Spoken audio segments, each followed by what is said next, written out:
حي على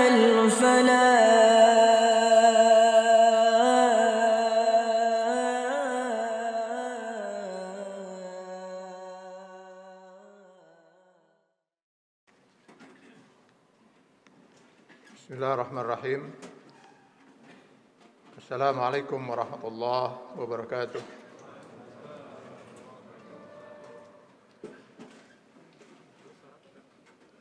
Allahu Akbar. Allahu Akbar. Allahu Akbar.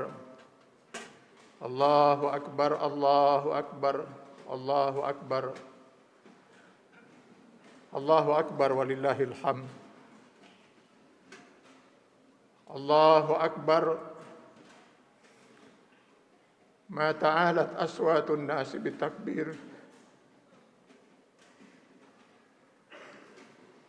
Allahu Akbar. Ma tafattahat abwabus samaa'i fi hadzal sabahil kabir.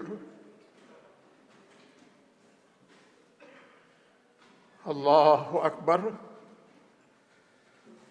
Ma tanazzalat alaina rahmatal ilahil aliyil qadir. Allahu Akbar. Ma taqarabat qulubul muslimina fi hadzal yaumil azim. Allahu Akbar. Ma ta'awanatil juhud wa sadaqatil uhud wa ta'atafatil qulub. Allahu Akbar kabira walhamdulillahi katsira wa subhanallahi bukratan wa asila. Asyhadu an la ilaha illallah wa asyhadu anna Muhammadan abduhu wa rasuluh. Allahumma salli wa sallim ala rasulinal karim Muhammad sallallahu alaihi wasallam wa ala alihi wa ashabihi wa man tabi'ahu bi ihsanin ila yaumiddin. Amma ba'd, fayal hadirun, usikum wa iyaya bi taqwallah faqad fazal muttaqun. Yaqulu Allah subhanahu wa ta'ala fi kitabil karim wa huwa asdaqul qailin. A'udzu billahi minasy syaithanir rajim. Wa'tasimu bihablillahi jami'an wa la tafarraqu. Shadaqallahul azim.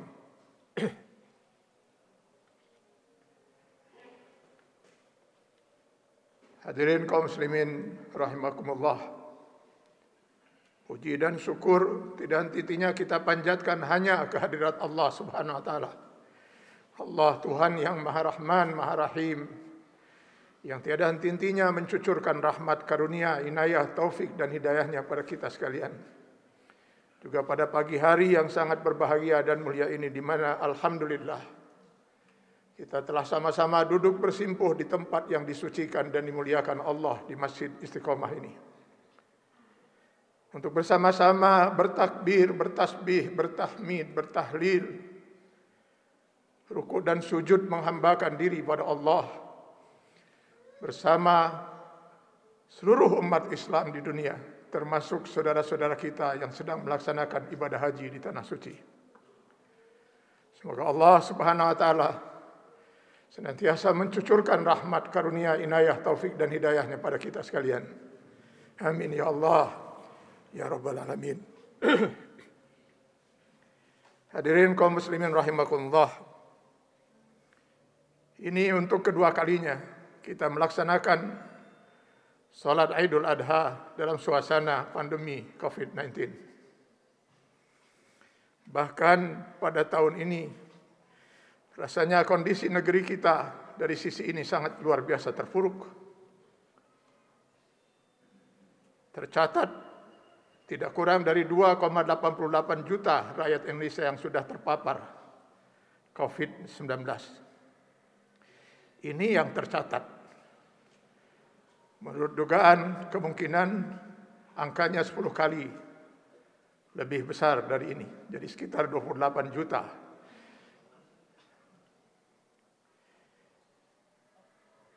Atau 73.582 per kemarin yang sudah meninggal dunia. 545 orang diantaranya para dokter. 595 diantaranya para ulama. Dan ironisnya,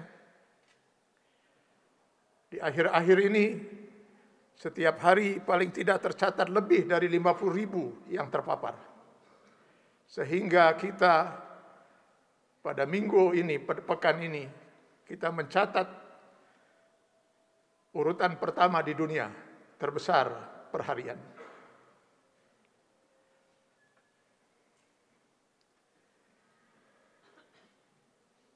Kondisi ini ditambah pula dengan kondisi ekonomi yang sudah lama kita rasakan menghimpit kehidupan di negeri ini. Keadaan sosial politik pun luar biasa kita rasakan. Benar-benar membuat kita terpuruk kehidupan kita semua. Yang tentu saja suasana keterpurukan ini bukan harapan kita. Kita ingin segera lepas dari suasana keterpurukan ini. Allahu Akbar, Allahu Akbar, Allahu Akbar walillahil hamd. Tentu banyak sekali yang menjadi sebab kenapa kita menjadi bangsa yang terpuruk dalam segala sisi, dalam segala kondisi. Namun dalam kesempatan ini saya ingin melihat dari dua sisi penyebab utamanya. Yang pertama, sudah lama kita tidak melihat tegaknya amar ma'ruf nahi munkar di negeri yang konon penduduknya mayoritas Muslim. Kita hanya mungkin menjadi umat yang berjaya kalau saja amar ma'ruf nahi munkar itu ditegakkan.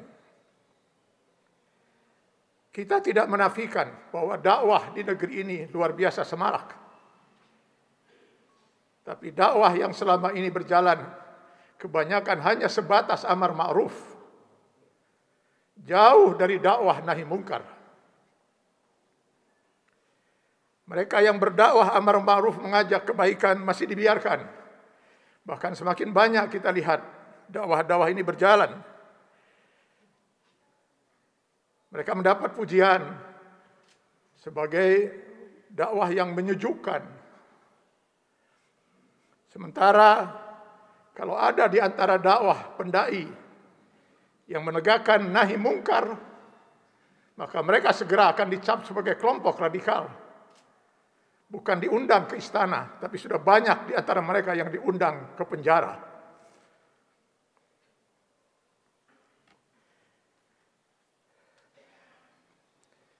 Ini tentu menjadi salah satu sebab keterpurukan kita. Karena Allah sudah bersumpah di dalam Al-Quran, wal asri, demi masa, innal insana lafi khusr. Sesungguhnya manusia pasti rugi. Dunia termasuk rugi di akhirat nanti. Dan ternyata dari 4 syarat yang Allah tetapkan agar manusia kita tidak rugi dalam kehidupan dunia dan akhirat, ternyata tidak cukup hanya dengan iman dan amal saleh saja. Tetapi harus tegak dalam kehidupan bermasyarakat bernegara, suasana tawasau bil haq. Tawasau kata Allah, bukan tausiah. Kalau tausiah itu nasihat dari satu pihak ke pihak yang lain.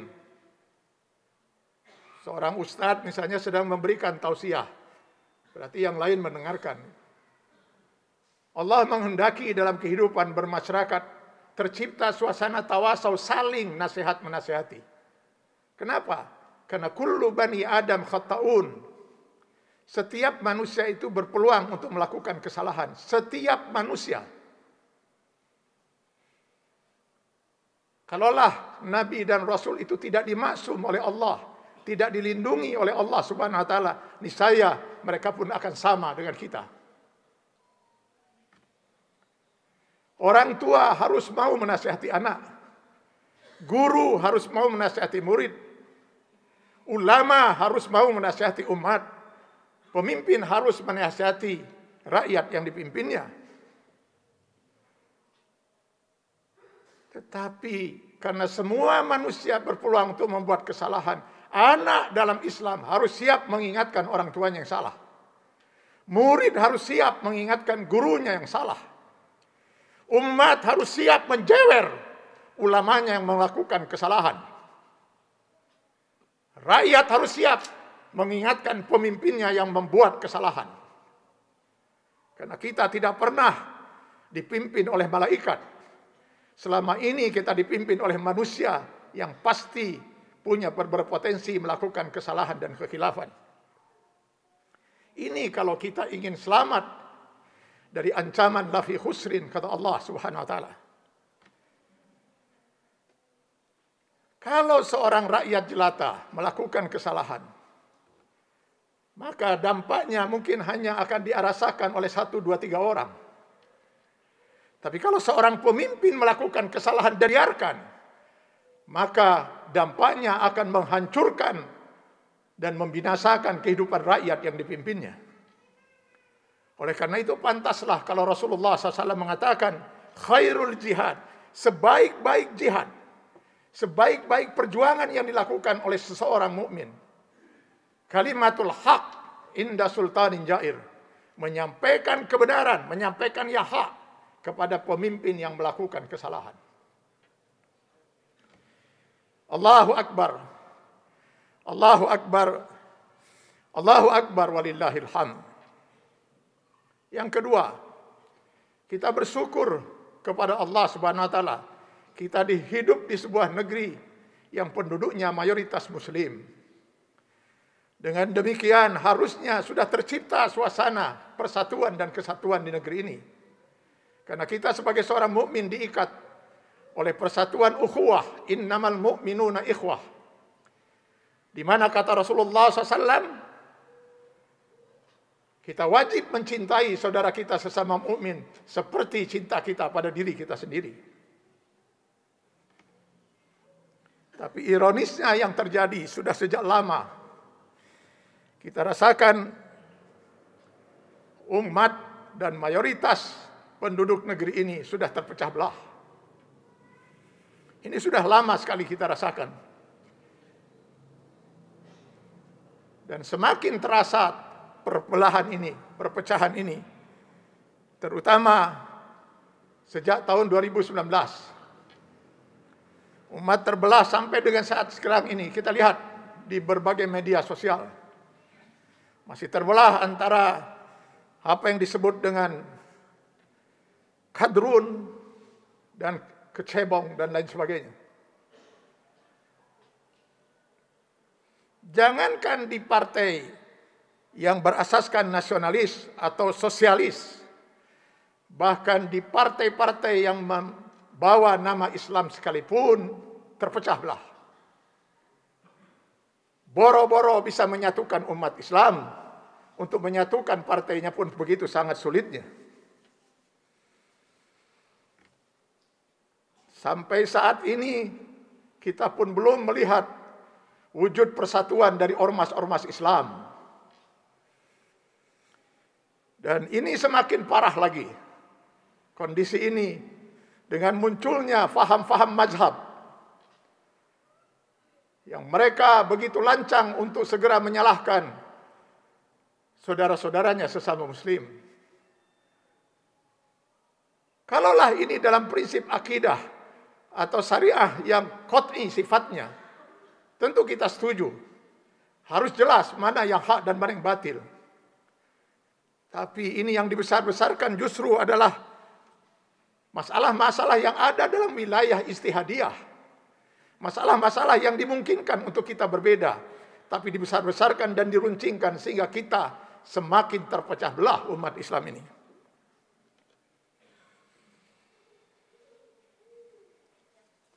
Allahu Akbar, Allahu Akbar, Allahu Akbar walillahil hamd.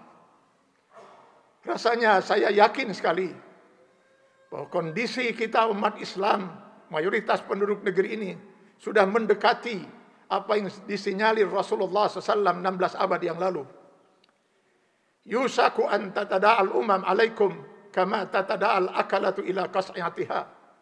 Saya khawatir umatku di kemudian hari, keberadaan mereka tidak lebih dari hidangan yang sudah siap saji, yang diperebutkan oleh orang-orang yang sangat rakus dan lapar. Allahu Akbar. Tentu saja pernyataan Rasulullah SAW ini mengejutkan para sahabat. Bayangkan umat Islam hanya sekedar makanan yang diperebutkan oleh orang-orang yang rakus dan lapar. Tentu yang memperebutkannya adalah orang-orang yang bukan Islam atau orang-orang yang juga bukan Islam namun berbaju Islam. Maka seorang sahabat bertanya pada Rasulullah SAW, apakah kondisi umat Islam seburuk itu Rasulullah? Karena jumlah mereka itu sedikit. Aw min qillatin nahnu yawma idzin ya Rasulullah. Apa jawab Rasulullah? La, tidak. Bal antum yawma idzin kasir. Bahkan jumlah umat Islam sangat banyak sekali. Tetapi banyaknya itu tidak ubahnya gusaun ka gusai sel. Tidak ubahnya buih di lautan. Kita lihat kalau buih di lautan itu banyak jumlahnya, tapi tidak jelas. Tidak menentu kemana arahnya. Tergantung ombak yang menerjangnya atau tergantung angin yang meniupnya. Masih penasaran sahabat bertanya, kenapa umat Islam harus mengalami kondisi seperti itu Rasulullah? Jawab Rasulullah SAW, karena umat Islam pada waktu itu menderita penyakit yang berat sekali. Apa penyakit itu? Al-wahan. Apa penyakit al-wahan itu ya Rasulullah? Hubbud dunya wa karahiyatul maut. Cinta kepada dunia dan sangat takut dengan kematian. Allahu Akbar. Allahu Akbar. Allahu Akbar walillahil hamd. Penyakit wahan, cinta dunia dan takut pada kematian inilah di antaranya disebabkan oleh pertama adanya krisis keimanan.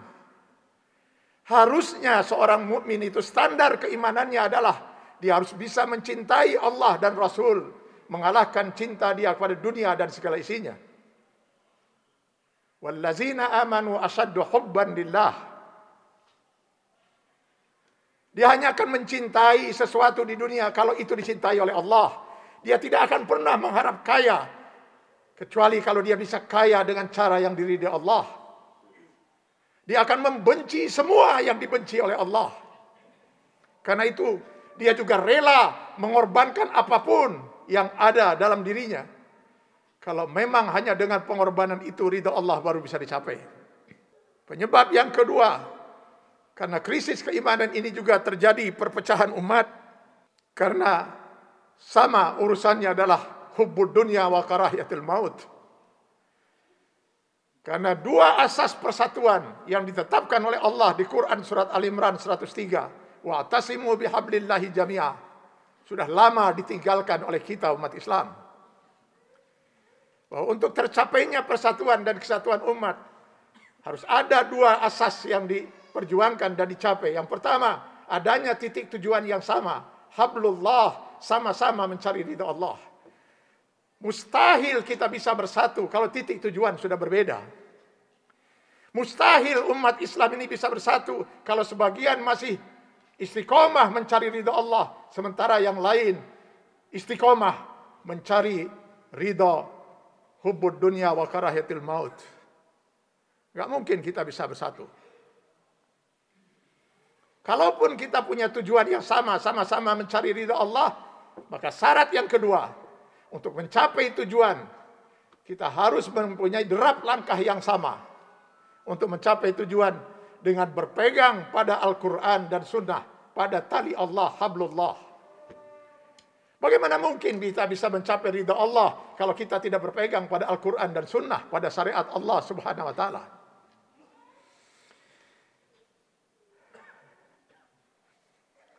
Allahu Akbar, Allahu Akbar, Allahu Akbar walillahil hamd.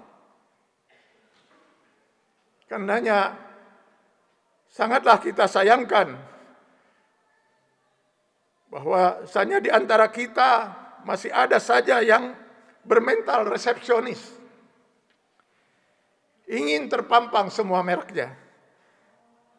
Mulai dari partai, golongan, suku, faham mazhab, sampai pribadinya.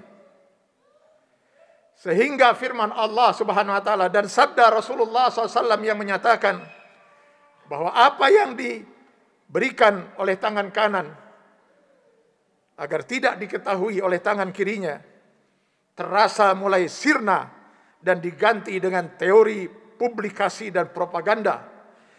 Karena kita masih saja senang dan tergila-gila oleh keakuan kita masing-masing.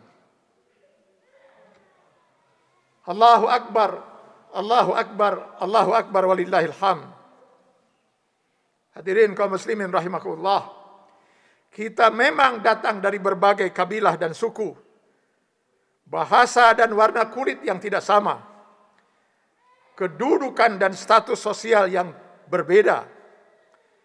Namun hadirin, bila kita telah sama-sama memekikkan kalimat Allahu Akbar dan bersujud di hadapan Allah Subhanahu wa taala, maka harusnya sudah tidak ada lagi perbedaan di antara kita. Kita adalah umat yang satu, umat Nabi Muhammad sallallahu alaihi wasallam. Umat yang senantiasa berpegang teguh pada panji dan syiar Allahu Akbar, Allahu Akbar, la ilaha illallah, wallahu akbar, Allahu Akbar walillahil hamd. Harusnya dengan prinsip ini kita harus bisa membuang jauh-jauh warna duniawi dan warna syaitani mencelup dan mewarnai jiwa raga kita. Hadirin kaum muslimin rahimakumullah, harusnya kita merasa malu dan prihatin.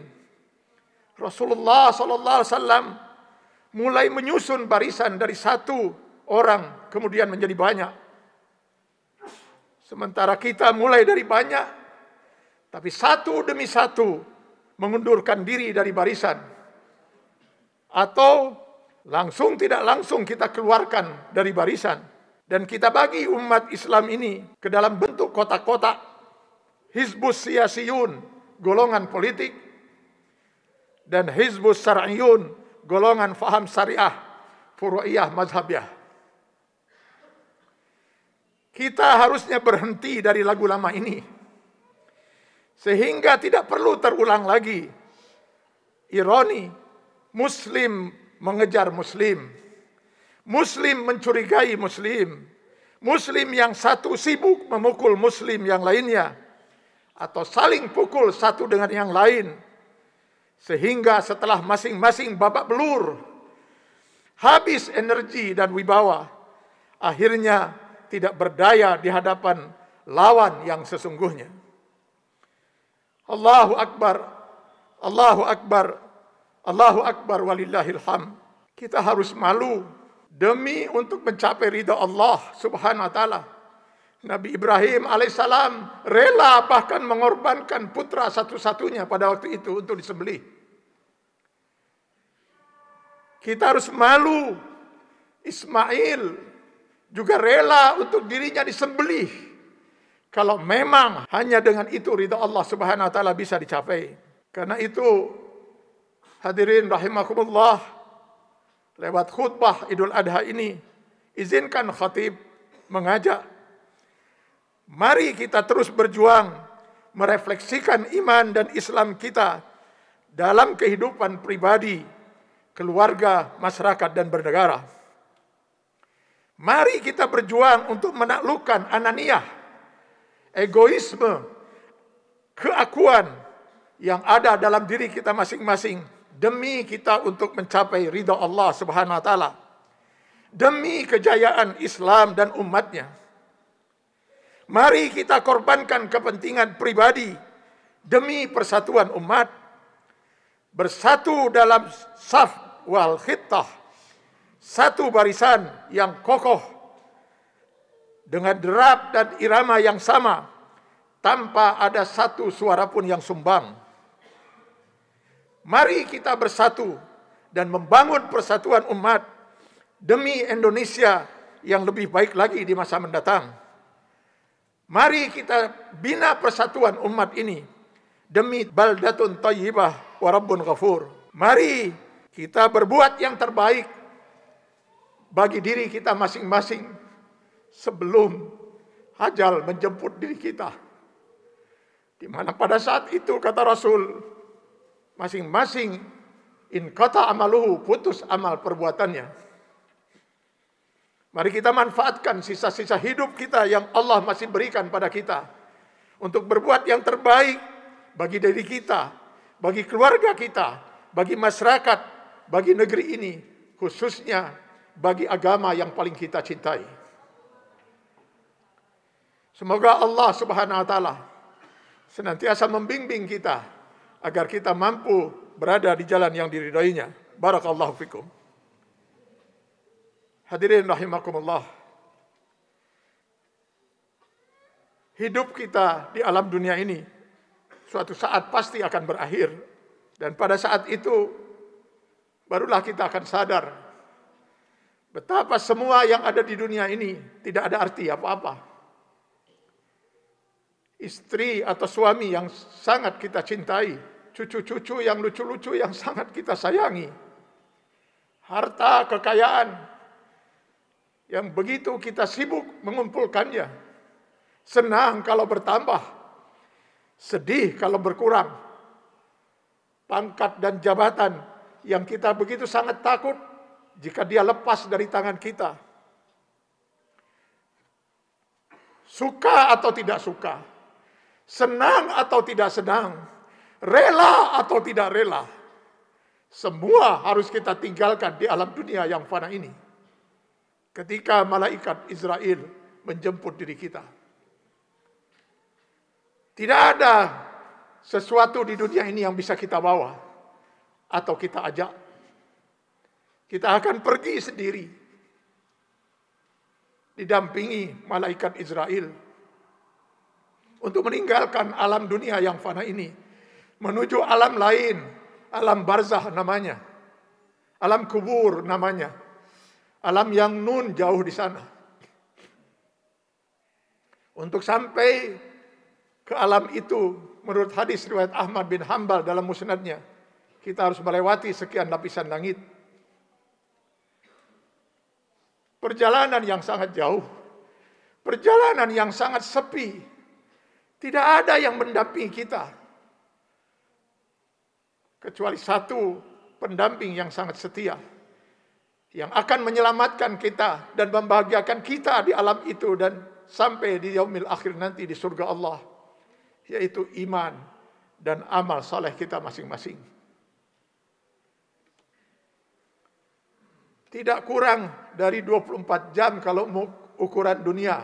Kalau saya baca di dalam hadis riwayat Ahmad bin Hanbal, sejak ruh lepas dari jasad, tidak kurang dari 24 jam kita sudah harus mempertanggungjawabkan amanah kehidupan ini di hadapan Allah di alam barzah untuk menjawab pertanyaan para malaikat.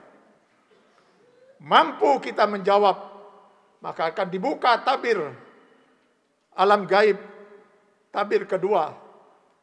Maka kita akan melihat keadaan surga dan menikmati penglihatan itu sampai kiamat nanti. Tapi kalau seseorang tidak mampu menjawab pertanyaan karena tidak memiliki keimanan dan amal yang saleh yang memadai, maka yang dibuka tabir